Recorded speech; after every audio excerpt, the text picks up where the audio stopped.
Thank you so much for watching Ielts Wala India, and you can see on your screen my screen recording of mobile from Instagram page.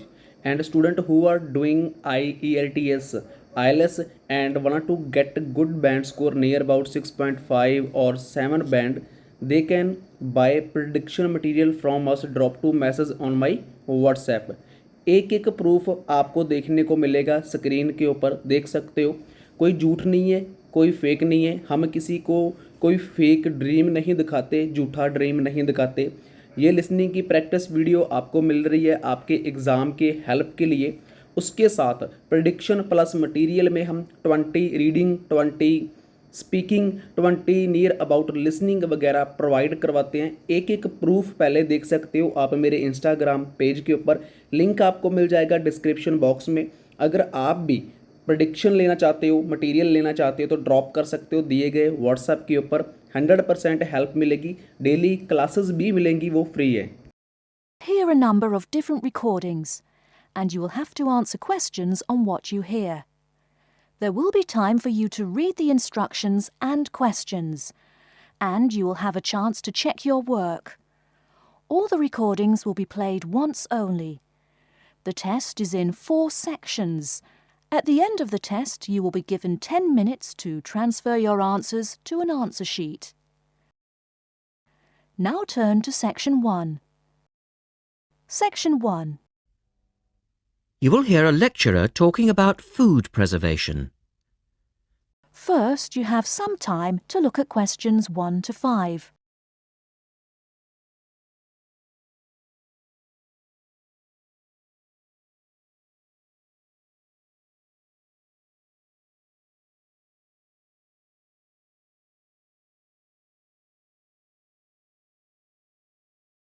In today's lecture, I'd like to look at the topic of food preservation and start by asking the obvious question, why do we need to preserve food?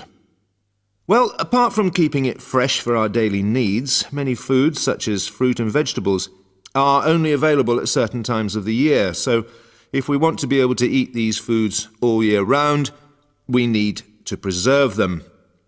We also need to preserve food for export overseas, to make sure that it doesn't perish in transit. And lastly, we need to be able to preserve food for when there are food shortages. There are a number of methods of preserving food which involve both high and low temperatures, chemicals, irradiation, and drying. Let's have a look at these in turn.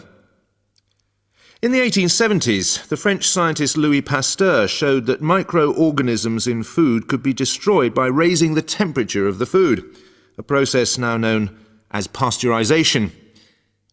This involves heating milk to just 65 degrees Celsius for 30 minutes. A new method, the ultra-high temperature, or UHT process, involves heating milk to 150 degrees Celsius for 3 seconds. The advantage of treating milk in this way is that it lasts much longer, though I tend to feel, and I'm sure many of you would agree, that taste is somewhat sacrificed in the UHT process. Tin cans were first used in the early 1800s to store and preserve food. Just as they are now, the cans were tin-plated steel containers, and the process had the advantage of being cost-effective. Unfortunately, however, there were many early cases of food poisoning because the canning process was not fully understood at that stage. We now know the exact temperature and length of time each food needs for proper preservation, which has greatly reduced the risk of food poisoning. People living in cold climates often preserve food by burying it in the snow, and the Romans knew all about the advantages of packing food in ice. But for most people, this was not an option until the invention of the refrigerator in 1834. Today, however, refrigeration is the most important means of preserving food because the food stays fresh without needing to be treated. However, refrigeration requires an electricity supply, and unfortunately, if the power goes off, so does the food. Before you hear the rest of the conversation, you have some time to look at questions 6 to 10.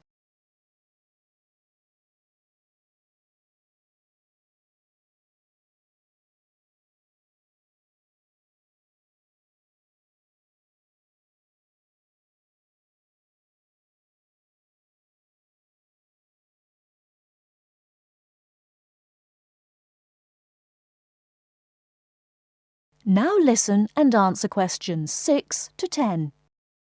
A variety of chemicals can be added to food, and you'll find their names listed on the labels of cans and bottles. Salt is probably the oldest of all the chemical preservatives and was used by many ancient civilizations for many years. Sugar also acts as a preservative and is used to preserve jams in much the same way that vinegar is used to pickle foods. Chemical preservatives are effective, but they do not suit all foods, and the processes involved are time-consuming. Another method of preserving food is by drying it. Most foods are 75% to 90% water, so if you remove the water, the microorganisms simply can't survive. When food is dried, it not only lasts a long time, but it also becomes much lighter, which is a big advantage, as this makes it cheap to store. Though some people argue that valuable nutrients are lost in the process. Early methods for drying food involved cutting it into strips and hanging it in the sun or over fires. But there are now a number of more modern methods which involve the use of recent technology. One of these is known as roller drying, and it's a highly effective way of making dried foods from liquids, such as soup. Have a look at this diagram to see how it works. Well, first of all, the hot soup is poured in at one end here. The liquid spreads to form a thin layer on a heated belt. The liquid dries as it moves along. By the time it reaches the end of the belt, all the water has evaporated, leaving only dry powder. A blade then scrapes the dried material off the roller and captures it in powder form. All you have to do is add boiling water, and you have your hot soup back again, ready to drink. Another method is called freeze drying, and for those of you who still remember... That is the end of section 1. You now have half a minute to check your answers.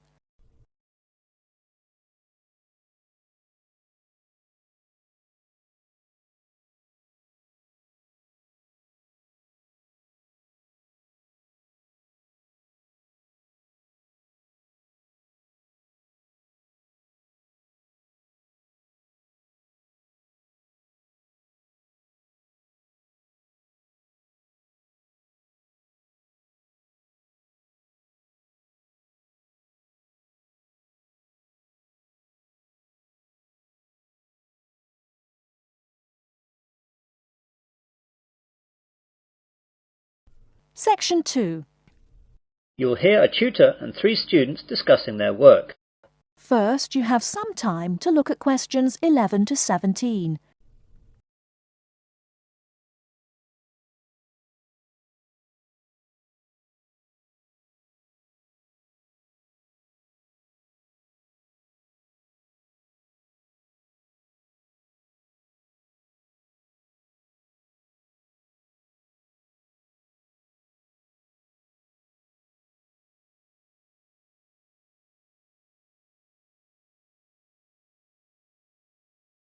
Now, listen carefully and answer questions 11 to 17.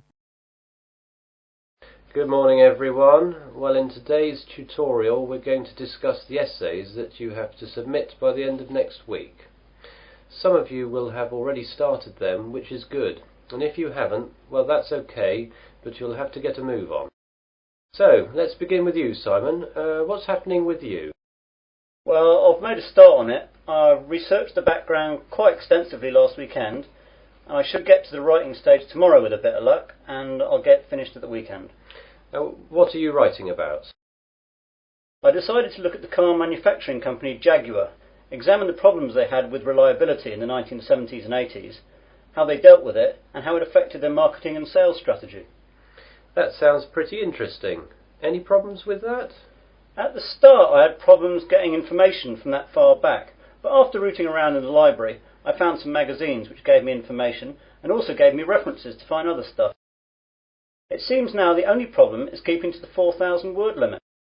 It just seems that I have so much to write about. It seems I need 5,000 or even 6,000 words to be able to cope. Yes, your essay title seems to me to be very wide-ranging. Would you think about cutting out part of it? How about looking at their sales and marketing strategy, but only mentioning the problems in the 70s and 80s and not going too far into it? That's a good idea. That will make it much easier to handle. By the way, how do you want us to hand in our work? Do you want us to drop in a hard copy to your office? You could do that, but I'd prefer it if you just emailed it to me as an attachment. You've all got my address. If not, give it to the secretary, clearly marked that it's for me. Right, Jennifer, how about you? I've not really got going on it yet, but I have decided on a subject. I'll try and do some research during the rest of this week, and I should get writing this weekend. OK, what are you writing about then? I want to look into how supermarkets use market surveys to develop their products. Will you have enough time to find out what sort of things that the supermarkets do?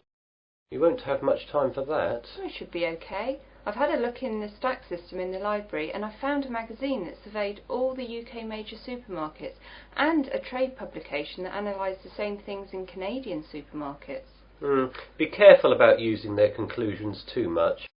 The university takes a tough stance on plagiarism. Make sure you properly list where you get your information from in a bibliography and try and do your own analysis. Get going too, as that analysis will take a bit of time. OK, thanks. Before you hear the rest of the talk, you have some time to look at questions 18 to 20.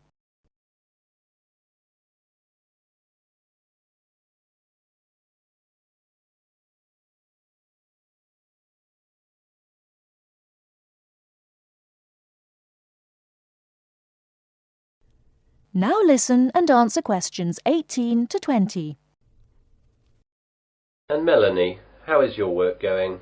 I'm a bit behind, I'm afraid. I was sick all last week and the weekend with flu. I've got a subject, I think, but I've not done any work on it yet. Is there any chance I can get an extension to the submittal date? The policy of the department is not to give any extensions unless there are extenuating circumstances. Do you have a doctor's certificate or anything? I went to the doctor's, but I didn't get a note as I didn't realise I would need it. The doctor will have a record of me, though, as I got a prescription. I'll go back and get one. Yes, do. If you get one, then there shouldn't be a problem getting an extension. Without it, though, you'll be in trouble. What subject are you considering, anyway? I thought I'd do an overview of the UK mortgage interest rates and their effect on housing sales trends over the last 10 years. I thought it might be of interest because of the huge increases of house prices over the last decade. Certainly an interesting subject, and it should be no great problem getting information, as this has been fairly well documented. It's a lot of work again, though, and you'll really need to get cracking on it, even with the extension, if you get one. Well, I've not got much on for the rest of the week, and I've set aside the weekend to really get to grips with it. Good. Now, is there anything else? That is the end of section 2. You now have half a minute to check your answers.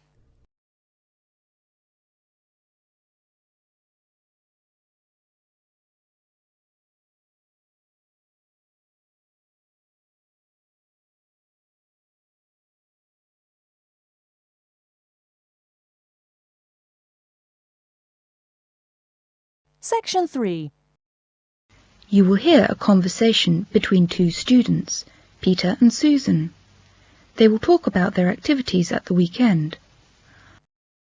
First, you have some time to look at questions 21 to 24.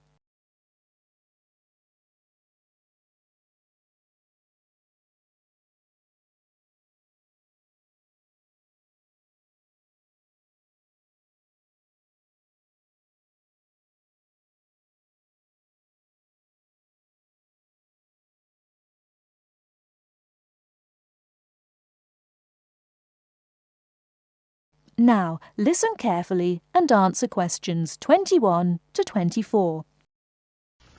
Hi, Susan. Hi, Peter. It's Friday again. Anything particular you want to do at the weekend? No, nothing particular in mind. Maybe tonight I'll go to a pub with some friends for the happy hour. You know, drinks are half price at weekends, and I don't have to get up very early tomorrow. Saturday morning, that's the time for washing my car, doing the laundry, and then go out for brunch. That's breakfast and lunch combined, right? Yes, that's it. You can spend 2 hours or more over brunch. It's a huge meal. You can have all the breakfast things as well as all sorts of lunch things, such as salads, chicken, pies and fruit. It's not expensive. You just pay £7 per person. For that you can eat as much as you like. It's a good time for all the family. Oh, that sounds good. What do you usually do at weekends? On Sundays I have a lot of newspapers to read. So do I. I sit in the garden over a cup of coffee with a continental breakfast and read that it's Sunday newspapers. Relax. How about Saturdays? Oh, I usually go to a club to play chess with some friends. I love the game very much. It's great fun, isn't it? Yes, lots of fun. I enjoy playing chess on Saturdays. I've never played chess, but I'd like to learn it someday. Is it difficult to learn? No, not at all. I can teach you if you like. A week later. Now Susan is teaching Peter how to play chess. Listen to their conversation. Before you hear the rest of the talk, you have some time to look at questions 25 to 30.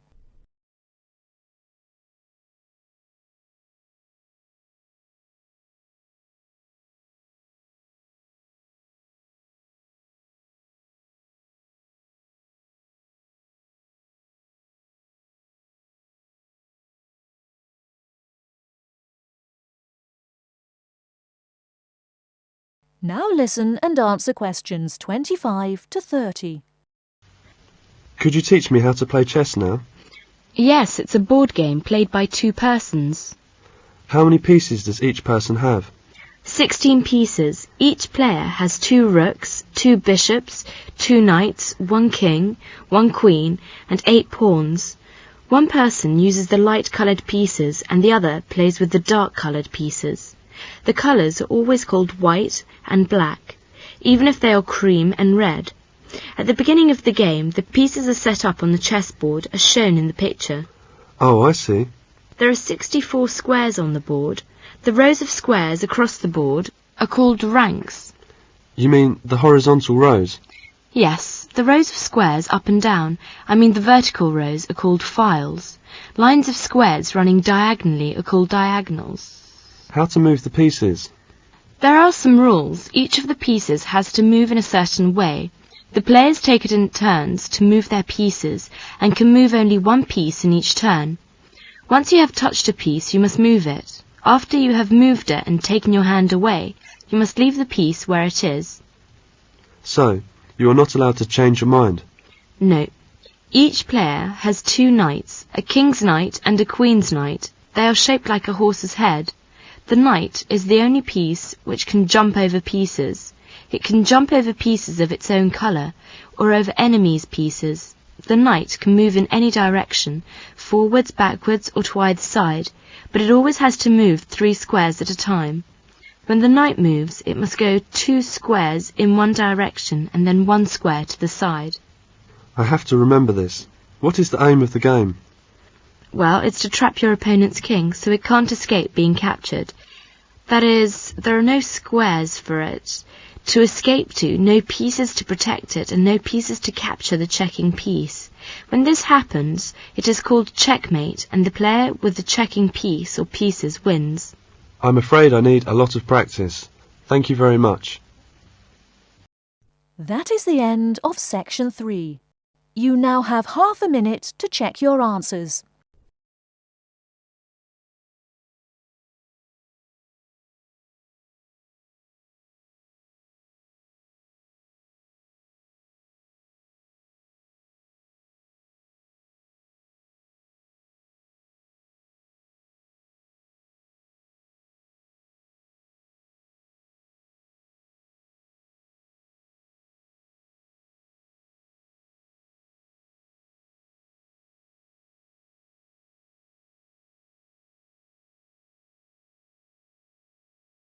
Section 4.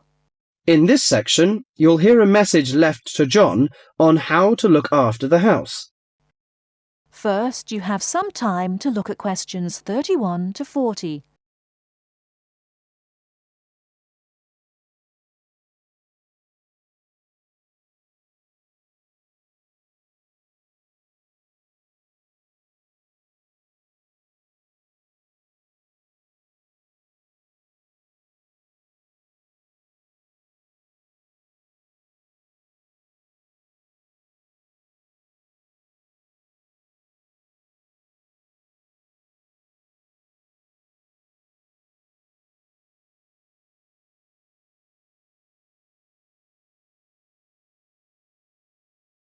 Now listen carefully and answer questions 31 to 40.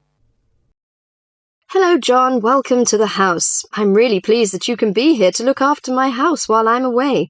Here are some things you need to know about the house. Important stuff like when the garbage is collected. In fact, let's start with the garbage, which is collected on Friday. Just write garbage on the calendar on the days they take it away. Put it out on Friday every week. That'll be Friday the 22nd, Friday 29th, and Friday the 5th. It's a really good service. The trucks are quiet and the service is efficient. The bin would be put outside of the house empty. It's a good idea to put it away quickly. This street can be quite windy. I once watched my next-door neighbour chase her bin the whole length of the street. Every time she nearly caught up with it, it got away again. The waste paper will be collected this Tuesday. That's Tuesday the 19th. There's a plastic box full of paper in the front room. Please put it out on Tuesday. The truck will come during the day. If you don't mind collecting old newspapers and other paper and putting them in the box, I'll put it out when I come home. The paper people only come monthly.